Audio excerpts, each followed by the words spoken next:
In early 1947, a crew and a Dutch merchant ship decided to head out for an expedition along the Malaysian Gulf. The crew consisted of a number of experienced men and women, greatly familiar with the water surrounding them. Yet, this adventure would prove to be the last.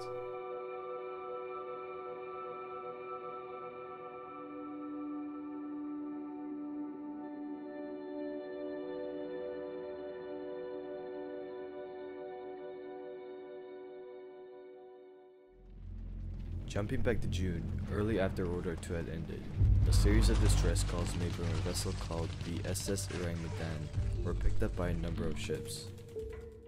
One in particular, called the Silver Star, was able to decipher the Morse code stating all officers, including the captain, are dead, lying in bridge and chart room, possibly whole crew dead.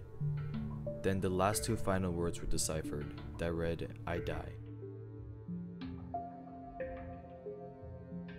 Compelled to investigate, the Silver Star decided to charter a course heading towards the signals.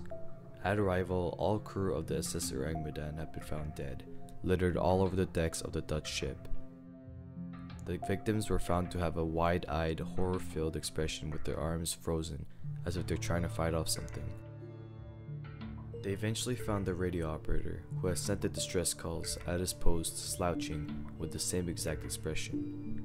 The crew of the Silver Star had also realized that all the bodies had no physical damage and looked perfectly fine. Before they could investigate further, a sudden fire had erupted on board that forced the crew of the Silver Star to evacuate back to their ship, where soon after, the Dutch ship exploded and sank into the depths of the waters. Despite a criminal investigation, no explanations have been found about that day. Some theories of the cause were that of the cargo stored in the ship, which was potassium cyanide, or that some sort of apparition had appeared on board. Despite this case being almost a century old, it still remains an unsolved case.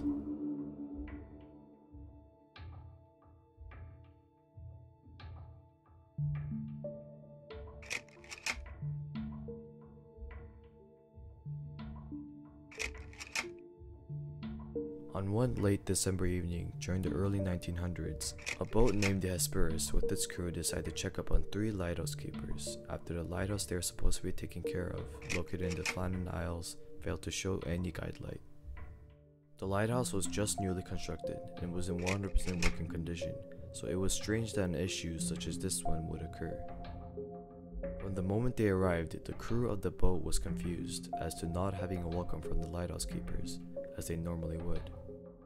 James Moore, who was supposed to be the next shift for one of the keepers, went up to investigate, and after entering saw that a chair had been overturned, the clock was stopped, and the kitchen table contained plates of potatoes, meat, and pickles. There were also 2 of the coats missing, which belonged to James Ducat and Thomas Marshall. These clues led to nothing but questions. Why would the 3rd keeper, Donald MacArthur, go out with the coat? And for that matter, why would all 3 of them have left together at all when the rules forbade it? Each person needs to man their post at all times, so something unusual must have drawn them out. After returning to James Harvey, the captain of the ship, he had all the men search the whole island, but came up with nothing. Confused, the captain sent a telegraph to the lighthouse board and explained the whole situation. After an official investigation was launched, the logbook of the lighthouse was found. The last few logs stated that there was a huge severe storm that had waves able to reach the lighthouse itself.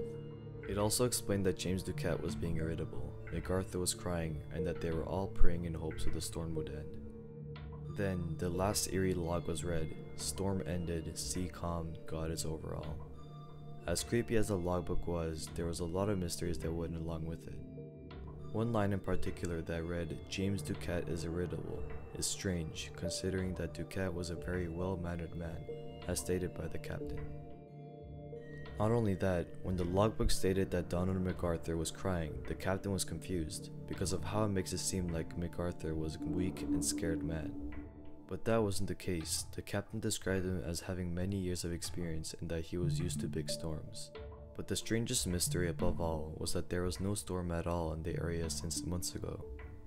Some theories for the situation state that the 3 lighthouse workers somehow got washed off the island, or more fantasized theories, like ones that involve mystical creatures or aliens.